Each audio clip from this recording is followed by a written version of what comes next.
जय तुलसी महारानी की, जय तुलसी माता की।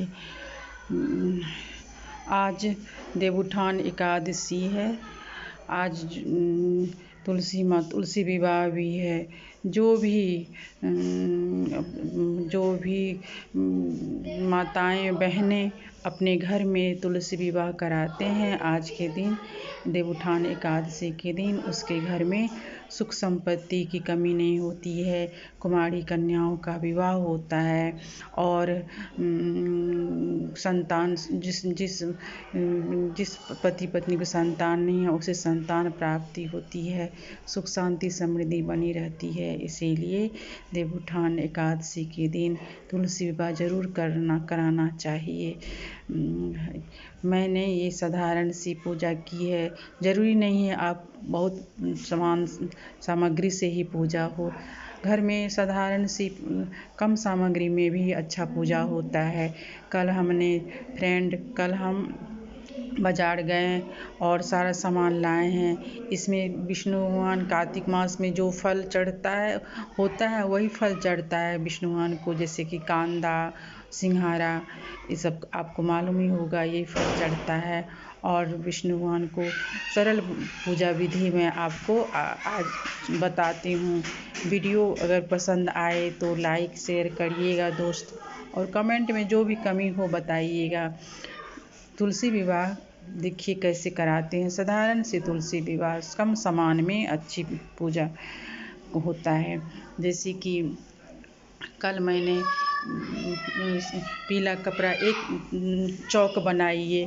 चौक बनाने के लिए आप चावल भिगोने दे दिए। हमने रात में चावल भिगोने दे दिए थे और सुबह उसको पीस लिया। उसको हम लोग पिठार बोलते हैं। शादी विवाह में पिठार का अर्पण दिया जाता है। तो उसी तरह मैंने ये पिठार फूलने दिया और उसके बाद सुबह में ये अर्पण देख रहे हैं आप दोस्तों, ये मैंने अर्पण दिया है पिठार में। अष्टदल बनाया और चौक पूरा, और उसके बाद सिंदूर लगाया। खाली पिठार नहीं रहना चाहिए, उसमें सिंदूर लगाया जाता है। फिर उसके बाद उसके ऊपर मैंने चौकी बिछाई। चौकी के ऊपर भी मैंने पिठार का अष्टदल बनाया है और उसके बाद उस पर पीला कपड़ा बिछाया। आप कोई भी कपड़ा बिछा सकते हैं, लाल या पीला, लेकिन अखंड होना चाहिए, एकदम नया होना चाहिए। और बिछा के उसके बाद फिर गणेश जी को आह्वान करिए, उन्हें फूल का आसन दीजिए। मैंने भी ये गणेश भगवान देख रहे हैं, ये गणेश जी हैं, ये गणेश भगवान हैं। ये मैंने उनको फूल पे आसन दिया।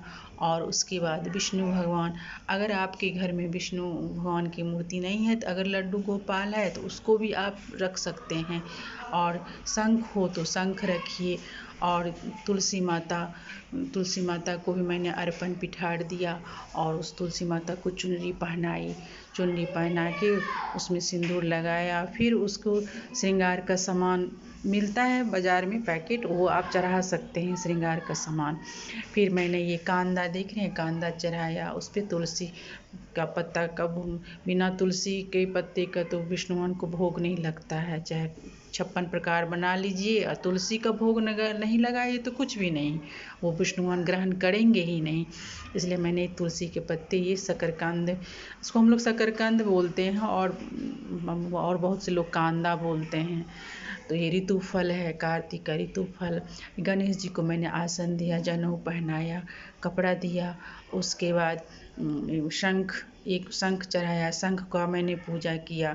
शंख को जल फूल चढ़ाया, फिर धूप दीप नैवेद्य दिया। और विष्णु भगवान का ये तस्वीर है, देख रहे हैं, ये तस्वीर चढ़ाया। कलश तो शादी विवाह में कलश बहुत ज़रूरी होता है, तो कलश तो रखना बहुत ज़रूरी है। कलश देख रही है, मैंने ये कलश रखा है। कलश में मैं एक कलावा बांध के रखा और उसके अंदर हल्दी, सुपारी और फूल और एक सिक्का मैंने कलश के अंदर डाल दिया। और उसके बाद शादी विवाह में बिना कलश का तो शादी विवाह संपन्न ही नहीं होता है, इसलिए मैंने डाल दिया। और एक घी का दिया जलाया मैंने, घी का दिया दिख रहा है आपको, ये घी का दिया जलाया है मैंने।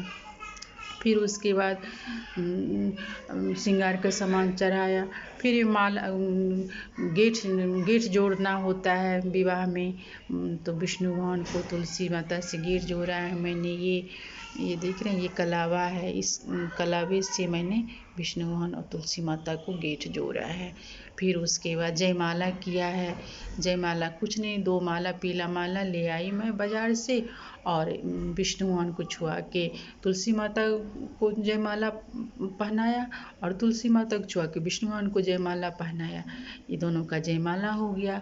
और फिर गेट जोड़ दिया, गठबंधन हो गया।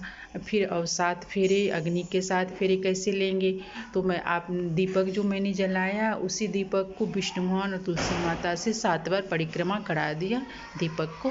ऐसे जैसे कि देख रहे हैं, ये 7 बार परिक्रमा मैंने करा दिया, और ये हो गया 7 बार परिक्रमा करा के हो गया विष्णु भगवान का 7 फेरे, और शादी संपन्न हो गया।